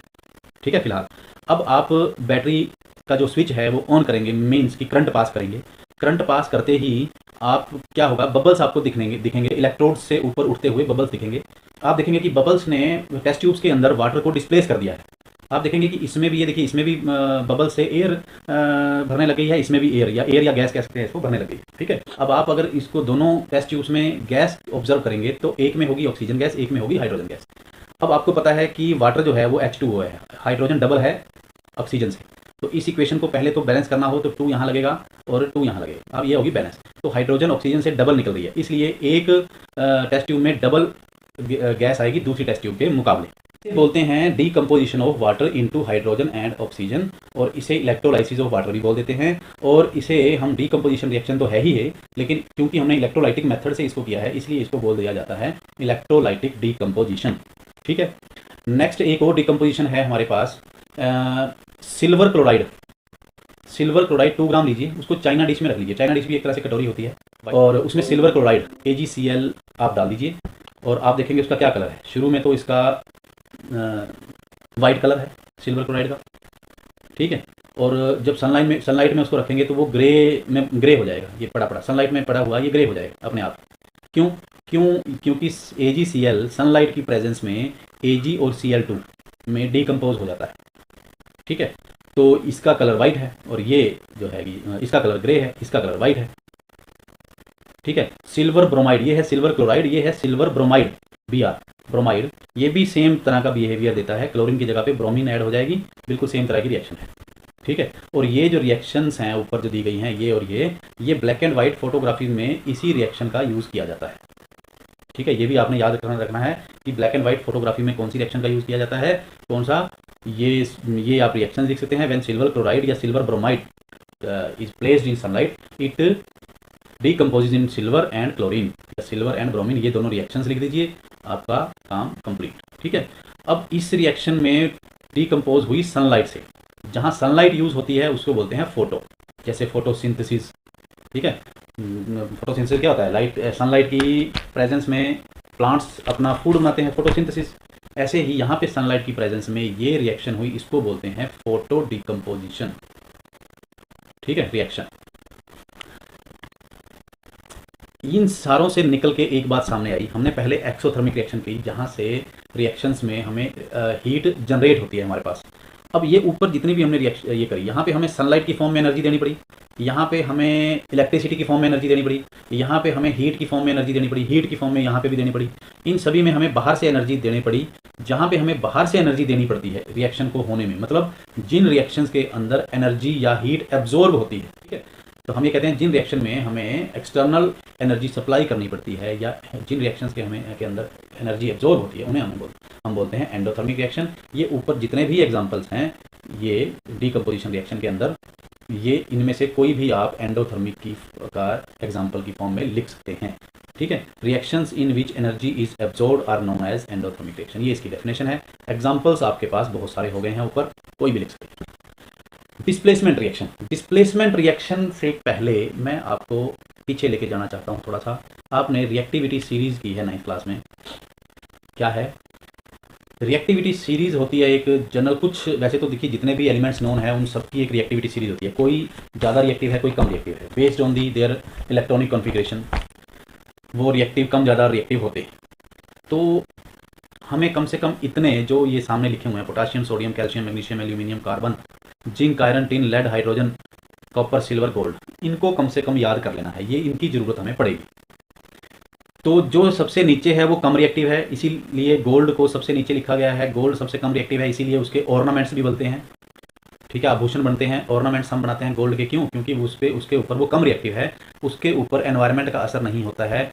अगर उस जैसे चांदी है या कॉपर है, कॉपर के बर्तन जो होते हैं उसके ऊपर ऑक्साइड की लेयर जम जाती है थोड़े टाइम बाद। ठीक है, एटमॉस्फेरिक ऑक्सीजन के साथ वो रिएक्शन कर जाता है, थोड़ा बहुत सिल्वर भी करता है, लेकिन गोल्ड बहुत कम करता है, इसीलिए उसके ऑर्नामेंट जो है उनकी चमक, शाइनिंग, उनकी जो शाइनी सरफेस है वो ज़्यादा टाइम तक बना रहता है। ठीक है, तो नीचे इस सीरीज में नीचे कम रिएक्टिव है, लीस्ट रिएक्टिव एलिमेंट है, ऊपर जैसे जैसे जाएंगे ये मोस्ट रिएक्टिव है। तो इस सीरीज में सबसे ज़्यादा रिएक्टिव कौन है? पोटाशियम, उससे कम सोडियम, उससे कम कैल्शियम, उससे कम मैग्नीशियम। आपको पता हो, आपने पिछली क्लासेस के अंदर ये भी पढ़ा होगा कि सोडियम को कैरोसिन ऑयल में डुबो के क्यों रखा जाता है, क्योंकि वो बहुत ज़्यादा रिएक्टिव है, वो एटमॉस्फेरिक ऑक्सीजन से रिएक्शन करके वो खुद ही जलने लग जाता है। ठीक है, इसलिए उसको कैरोसिन ऑयल में डुबो के इमर्ज करके रखा जाता है। तो ये भी हमने पढ़ा हुआ है पहले। तो ये रिएक्टिविटी सीरीज याद कर लेनी है। इसको याद करने के लिए बहुत से सिंपल मेथड ऑनलाइन आजकल मौजूद हैं। कैसे, एक दो मैं आपको यहाँ से बता देता हूँ। देखिए, अगर तो आपने पोटाशियम, सोडियम, कैल्शियम ये इस तरीके से करना हो, बाय नेम करना हो, तो आप इस तरीके से करिए। Please stop calling me a careless zebra, instead I try learning how copper saves gold. ठीक है, तो कुछ करते हैं, please send Charlie's monkey and zebras in lead cages securely guarded, ऐसे भी कर लेते हैं कुछ। ठीक है, तो इनका फर्स्ट लेटर, पी से पोटाशियम, एस से सोडियम, सी ए से कैल्शियम, एम से मैग्नीशियम, ए से एल्यूमिनियम, के सी ए से कार्बन, जेड से जिंक, आई से आयरन, टी से टिन, एल से लेड, एच से हाइड्रोजन, सी से कॉपर, एस से सिल्वर, गोल्ड से गोल्ड। ठीक है, ये सारा इस तरीके से याद किया जा सकता है। इसी तरीके से ये है। एक होता है इनके जो फार्मूले, पोटाशियम का आपको पता है के होता है, सोडियम का Na होता है, कैल्शियम का Ca, मैग्नीशियम, एल्यूमिनियम का Al, C, ZnFe, आयरन का Fe है। तो इसको हम करने के लिए एक और करते हैं। कैटरीना ने कार मांगी,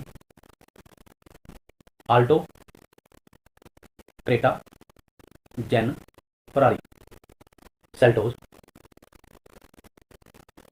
फिर भी हाय, क्यों,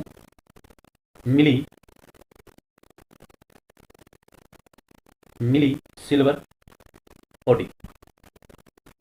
कैटरीना का सीए हो गया, कैटरीना को हम के से है तो कैटरीना को के से लिखेंगे। कैटरीना के पोटाशियम, एन से सोडियम Na, सीए से कैल्शियम, मांगी से Ma से Mg, और Alto, Creta, Zen, Ferrari F, Z C L से हो गया, सेल्टोस एल से Sn टिन, और फिर भी पी से लेड, और हाई से H से हाइड्रोजन, और क्यू क्यू क्यू कॉपर, और मिली मिली यहाँ पे मिसिंग है, यहाँ पे होता है मरकरी, मरकरी Hg। आप ये देखिए यहाँ पे मरकरी होता है इसके बीच में कॉपर के नीचे, क्यू मिली, सिल्वर सिल्वर मतलब Ag, और ओडी का Au मतलब ये सोना मतलब गोल्ड, Au इसका फार्मूला।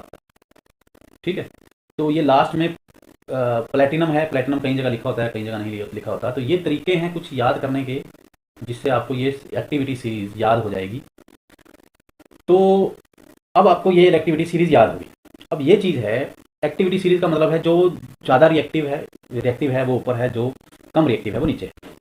अब ये डिस्प्लेसमेंट रिएक्शन जो हम करेंगे इसमें रिएक्टिविटी सीरीज का बहुत रोल है। डिस्प्लेसमेंट रिएक्शन क्या होती है? डिस्प्लेसमेंट जैसे नाम से ही पता लग रहा है, इसको जनरली हम इस तरीके से रिप्रेजेंट करते हैं A plus B C, B और सी आपस में जुड़े हुए हैं। ये सी यहाँ से एक पार्ट इसका एक कंपाउंड या एक सेट ऑफ आयन निकल के ए के साथ चला गया, AC बन गया और उधर बी अकेला रह गया। ठीक है, इसको एक प्रैक्टिकल एग्जांपल अगर लें तो Fe plus copper sulphate, ferrous plus copper sulphate gives ferrous sulphate plus copper. यहाँ पे जो सल्फेट आयन है ये कॉपर से निकल के फेरस की तरफ चला गया और यहाँ से बन गया फेरस सल्फेट प्लस कॉपर अकेला रह गया। ठीक है, अब यही जो मैं बता रहा हूँ ये यहाँ लिखा हुआ है। देखिए इस टाइप की रिएक्शंस को बोलते हैं displacement reaction. The reaction in which atoms और set of atoms is displaced by the another atoms और मॉलिक्यूल्स। ठीक है, डेफिनेशन ठीक है, हमें समझ भी आ गई कि डिस्प्लेसमेंट रिएक्शन क्या होती है, एक एग्जांपल भी हमने कर लिया। लेकिन क्यों होता है ऐसा, और थोड़ा सा डिटेल में इसको समझते हैं। देखिए पहले तो एक ये एक्टिविटी है, इस एक्टिविटी में इसी रिएक्शन को हम करेंगे क्या कि हमने take 3 iron nails and clean them by rubbing with sand paper. 3 iron nail लीजिए, उसको सैंड पेपर से रब करके क्लीन कर लीजिए। Take 2 test tubes, 2 test tube लीजिए, उनको A और B मार्क कर लीजिए। उसके बाद क्या है, दोनों में 10 ml ऑफ कॉपर सल्फेट, ये जो कॉपर सल्फेट सोल्यूशन है दोनों में 10 ml दोनों में डाल दीजिए। Tie 2 iron nails with thread and sulphate solution thread and immerse them carefully in the copper sulphate solution test tube B में। A को तो आप ऐसे रख दीजिए, B टेस्ट ट्यूब के अंदर आप 2 नेल्स जो हैं वो थ्रेड के साथ बांध के लटका दीजिए, डुबा दीजिए कॉपर सल्फेट सोल्यूशन में।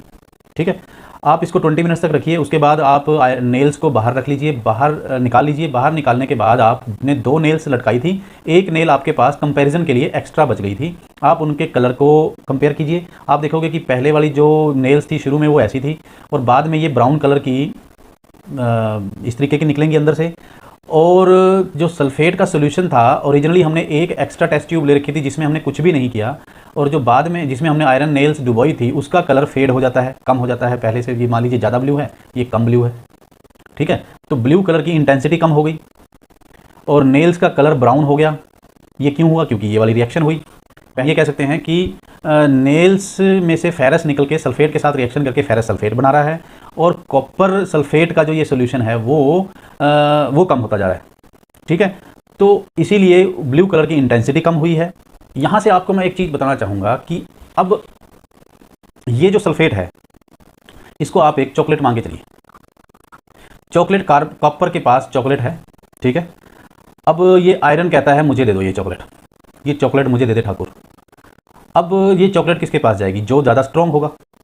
ठीक है, यहाँ पे स्ट्रॉन्ग का मतलब है जो ज़्यादा रिएक्टिव होगा। अब आप देखिए रिएक्टिविटी सीरीज में क्या फेरस आयरन कॉपर से ऊपर है या नीचे है? कॉपर ये है, आयरन ये है, कॉपर है ऊपर है। इसका मतलब आयरन ज़्यादा रिएक्टिव है। ज़्यादा रिएक्टिव का मतलब है ज़्यादा स्ट्रॉन्ग है। स्ट्रॉन्ग है तो स्ट्रॉन्ग मतलब इन द सेंस रिएक्टिविटी में ज़्यादा रिएक्टिव है। तो ये चॉकलेट उससे SO4 जो है वो उससे छीन लेगा, अपने पास ले लेगा। इस तरीके से आप समझ लेंगे, डिस्प्लेस कर देगा उससे। ठीक है, जिसकी लाठी उसकी भैंस। ठीक है, अगर यही रिएक्शन आप उल्टी करवाते, रिवर्स डायरेक्शन में करवाते कि आप अगर FeSO4 को कॉपर से रिएक्शन कराओगे तो नो रिएक्शन होगी, कोई रिएक्शन नहीं होगी।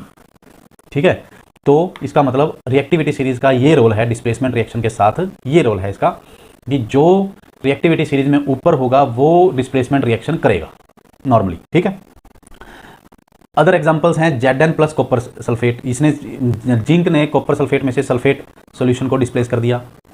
तो यहाँ पे भी आप देख लो कि क्या रिएक्टिविटी सीरीज में जिंक कॉपर से ऊपर है? यस, ऊपर है, रिएक्टिव ज़्यादा है। लेड ने कॉपर क्लोराइड में से रिएक्शन करके के साथ रिएक्शन करके लेड क्लोराइड बना दिया। मतलब क्लोराइड जो आयन है वो लेड के साथ चला गया। देखो कि लेड क्या कॉपर से ज़्यादा रिएक्टिव है? यस, लेड ऊपर है, कॉपर नीचे है। ठीक है, तो ये रिएक्शंस आप याद कर सकते हैं। ये सल्फेट वाली तो सिंपल ही होती हैं, SO4 को आपने डिस्प्लेस करना है।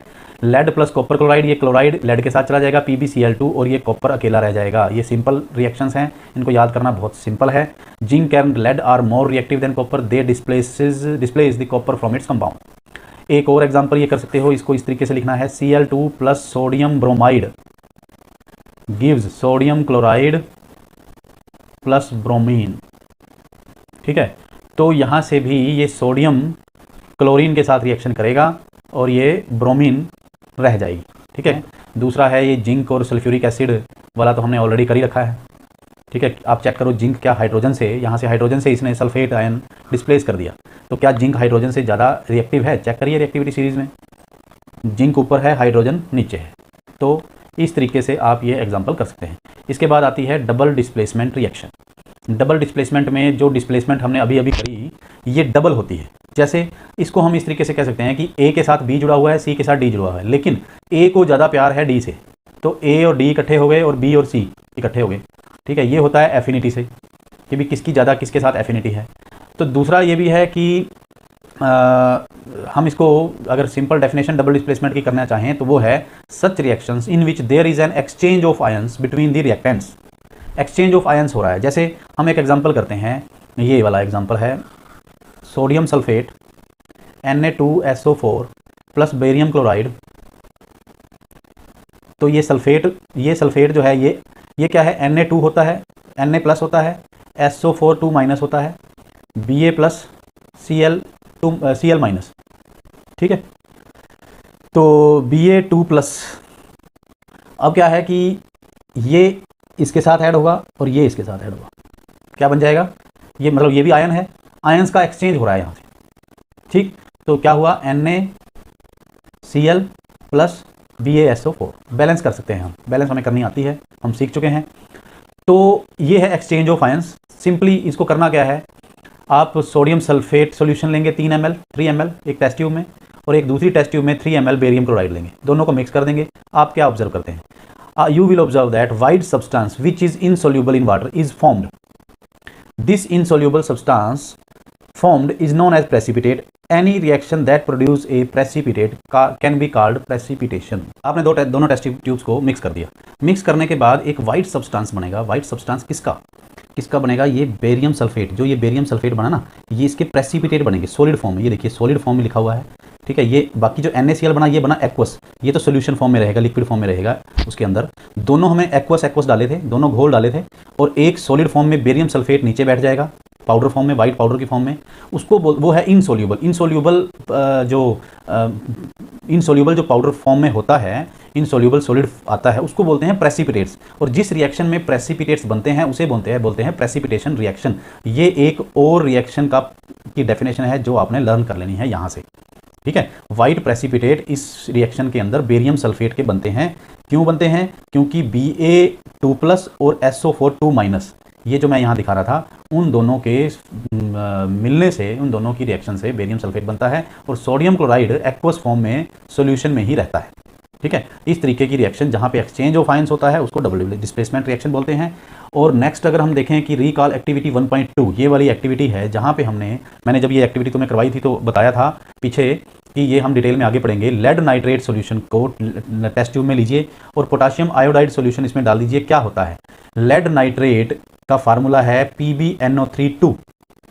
ठीक है, पोटाशियम आयोडाइड का फार्मूला है Ki के साथ रिएक्शन करके लेड आयोडाइड बनाता है, PbI2 बनाता है।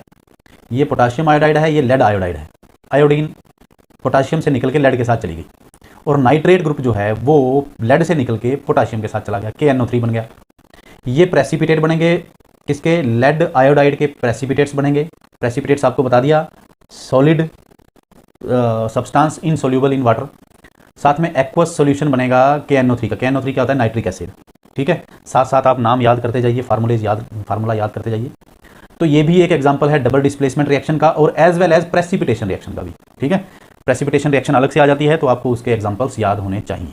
तो हमने एक्टिविटी 1.2 में जो हमने किया, तो कौन से कलर का प्रेसिपिटेट बनता है, एक तो ये बनता है येलो कलर का। ठीक है, किसके बनते हैं, लेड आयोडाइड के।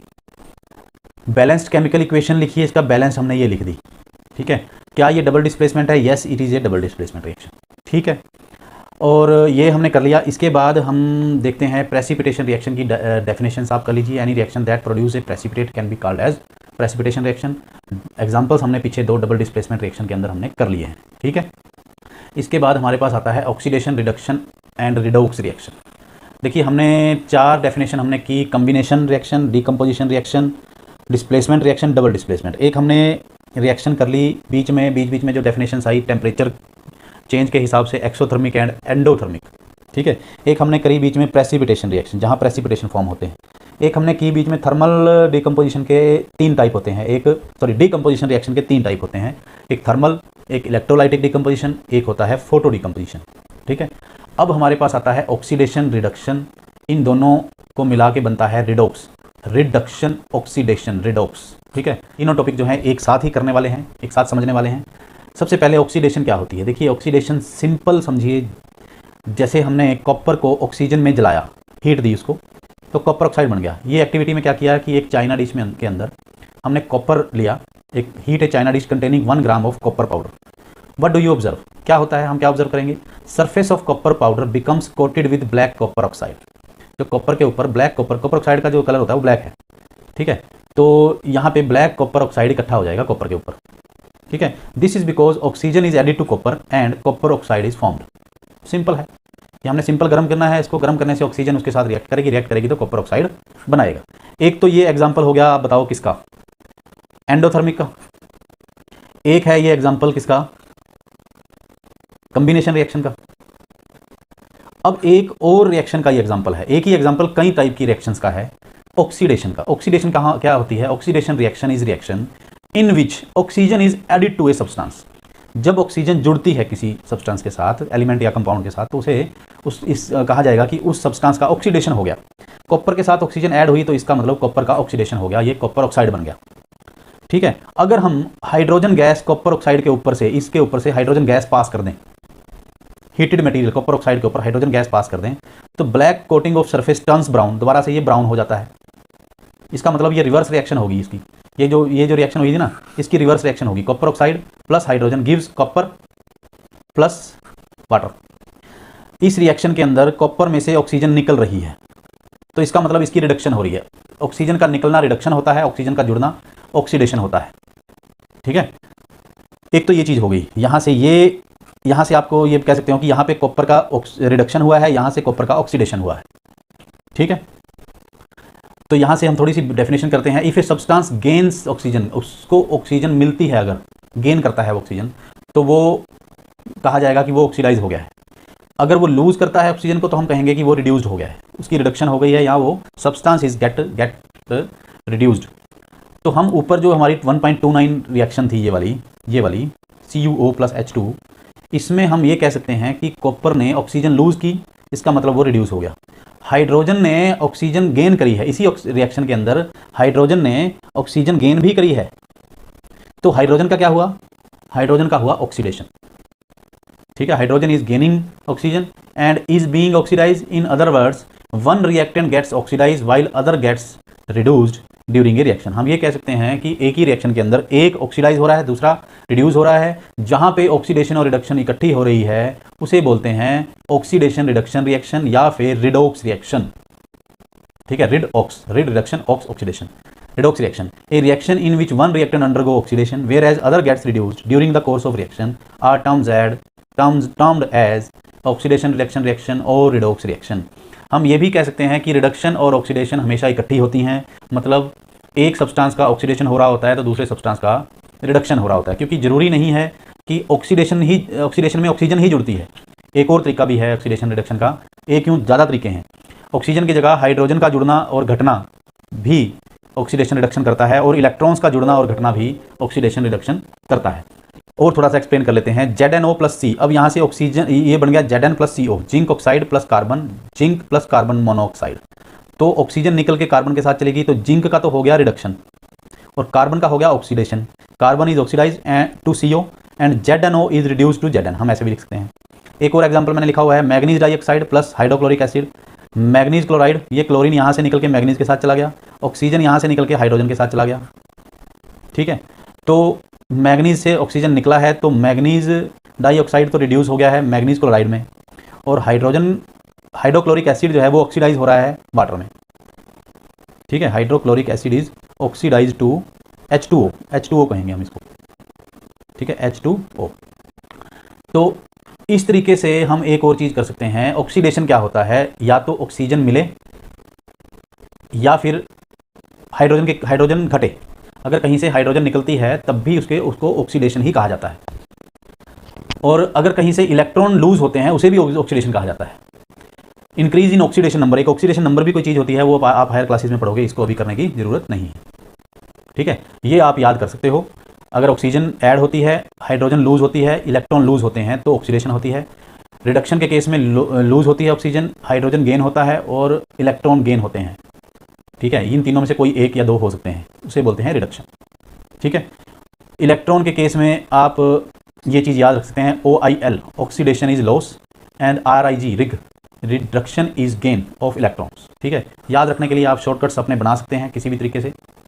तो ये आपको सिंबॉलिक फॉर्म में, पिक्टोरियल फॉर्म में दिया गया है कि अगर A इलेक्ट्रॉन लूज कर रहा है तो उसका ऑक्सीडेशन हो रहा है, B इलेक्ट्रॉन गेन कर रहा है। तो देखिए, अगर कोई ऑक्सीजन देगा तो कोई उससे लेने वाला भी होगा, अगर कोई इलेक्ट्रॉन देगा तो कोई उससे इलेक्ट्रॉन लेने वाला भी होगा, ऐसे हवा में नहीं देगा वो किसी को।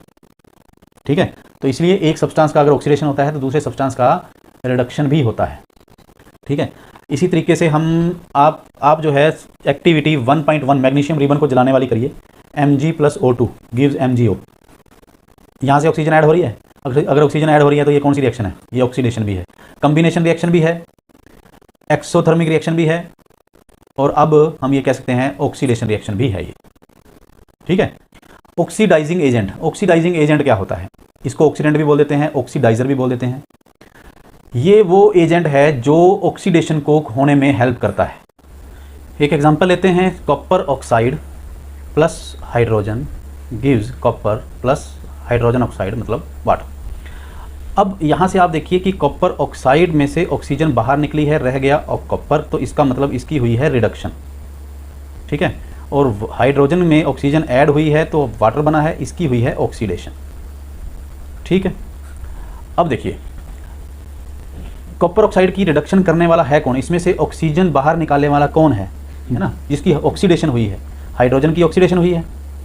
तो हाइड्रोजन की ऑक्सीडेशन होने का मतलब है हाइड्रोजन के साथ ऑक्सीजन ऐड हुई है, वो हाइड्रोजन ने ऑक्सीजन ली है यहाँ से ऑक्सीजन लेने के कारण कॉपर ऑक्साइड का उसने रिडक्शन कर दिया और खुद का ऑक्सीडेशन कर लिया। इसका मतलब हाइड्रोजन जो है वो रिड्यूसिंग एजेंट है। क्या है ये, रिड्यूसिंग एजेंट। इसी तरीके से ऑक्सीडेशन हुई हाइड्रोजन की, इसके साथ ऑक्सीजन जुड़ा, वो ऑक्सीजन देने वाला कौन है, ये जिसकी रिडक्शन हुई है वो ऑक्सीडेशन एजेंट है। ठीक है, यहाँ से आप समझ गए होंगे कि ऑक्सीडेशन और रिडक्शन करने में जो हेल्प करते हैं उन्हीं को ऑक्सीडाइजिंग एजेंट या रिड्यूसिंग एजेंट बोला जाता है। सब्सटेंस विच गिव ऑक्सीजन और remove hydrogen is oxidising agent, substance which give hydrogen और remove oxygen is reducing agent. Hydrogen का अभी तक हमने कोई एग्जांपल नहीं किया है, तो आप अगर इसको छोड़ के पढ़ेंगे अभी, ठीक है, हाइड्रोजन को छोड़ के पढ़ेंगे तो आप सिंपल पढ़ सकते हैं, substance which give oxygen is oxidising agent, मतलब कॉपर ऑक्साइड ने ऑक्सीजन दी, इसका मतलब ये ऑक्सीडाइजिंग एजेंट है।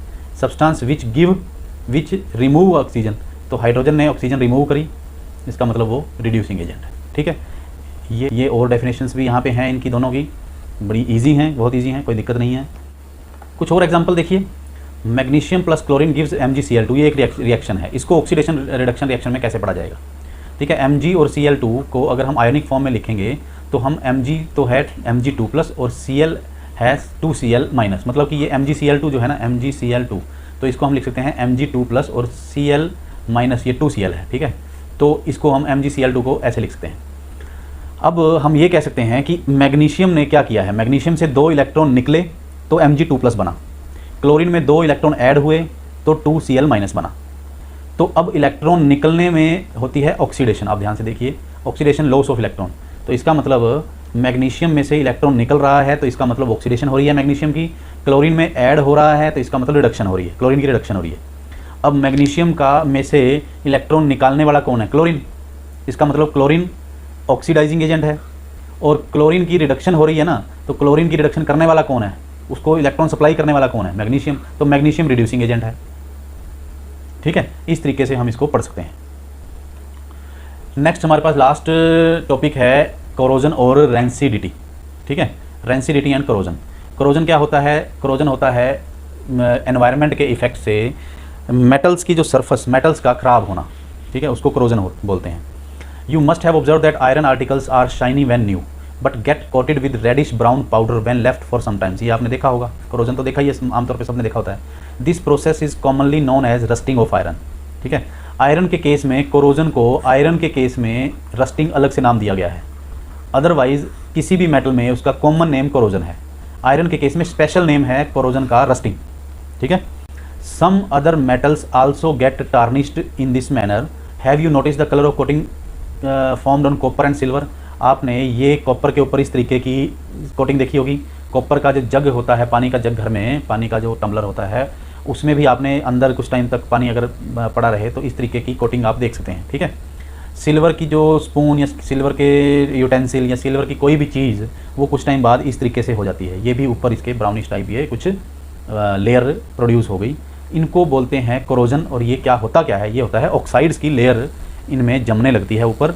ये मेटल्स क्या करते हैं, ये एनवायरनमेंट की ऑक्सीजन के साथ रिएक्शन करके ऑक्साइड बनाते हैं। ठीक है, तो जिससे ये ऑक्साइड की लेयर इनके ऊपर जम जाती है और इससे मेटल खुद ऑक्साइड में कन्वर्ट हो जाता है। इसके ऊपर एक्स्ट्रा लेयर नहीं कहीं से जमती, मेटल की जो ऊपरी लेयर होती है वो ऑक्साइड में कन्वर्ट हो जाती है और वो आस्ता आस्ता जो है धीरे धीरे वो ख़त्म होने लगता है। मेटल की लेयर ऊपर से ऑक्साइड बन के उतरती रहती है और मेटल धीरे धीरे ख़राब हो जाता है, ख़त्म हो जाता है। When a metal is attacked by substance around it, as such as moisture, acids, it is said to be corrode, and this process is called corrosion। ये corrosion की definition भी आ गई। ऑक्सीजन से हो या मॉइस्चर से हो या एसिड से हो, किसी से भी रिएक्शन की जा सकती है जिससे उनका ऑक्साइड या कोई और कंपाउंड बन सकता है। The black coating of on silver and green coating on copper are other examples of corrosion, जो मैंने अभी आपको दिखाए। Corrosion causes damage to car bodies, bridges, iron railings, ships and all other objects made of metals, especially those of iron. Corrosion of iron is serious problem. Every year an enormous amount of money is spent to replace damaged iron. You will learn more about corrosion in chapter 3. तो बहुत सारा पैसा खर्च हो जाता है iron की replacement करने में। जो भी आयरन की चीज़ें हम आसपास यूज़ करते हैं, कुछ टाइम बाद वो ख़राब हो जाती हैं, उनकी लाइफ ख़त्म हो जाती है, स्पेशली कोरोजन से होती है वो। ठीक है, तो इससे बचने के क्या हैं वो सब आप बाद के चैप्टर्स में पढ़ोगे। अभी आपके पास सिर्फ इतना ही है, क्योंकि रिएक्शंस के बारे में पढ़ रहे हैं तो कोरोजन एक तरह से रिएक्शन है, इसलिए यहाँ पे ये टॉपिक आपका कवर किया गया है। इसके बाद आती है रेंसिडिटी। रेंसिडिटी क्या है कि ऑयली फैटी फूड्स में कुछ टाइम बाद स्मेल आने लगती है। हैव यू एवर टेस्टेड और smelled the fat oil containing food material left for a long time?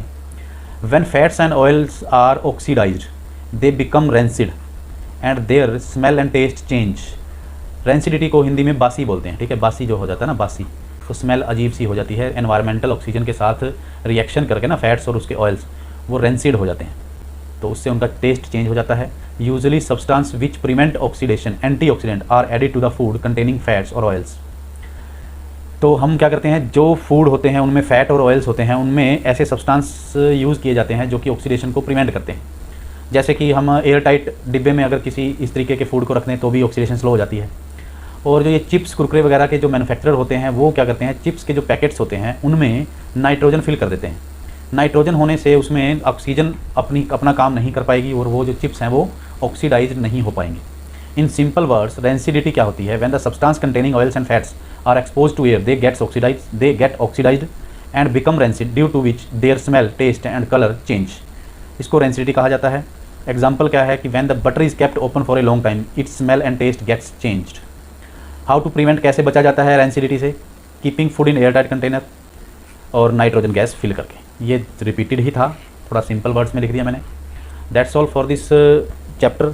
Maximum topics इस सेशन में मैंने कवर कर दिए हैं। हालांकि हम एक वीडियो और इसकी बनाएंगे जिसमें हम ऑल एनसीईआरटी के चैप्टर्स और एक और हम वीडियो बनाएंगे जिसमें ऑल एनसीईआरटी के question answers, extra question answers, जिससे आपके एग्ज़ाम में किसी भी तरीके से कोई भी क्वेश्चन पूछा जाए आप उसका जवाब, उसका आंसर देने लायक हो जाओ।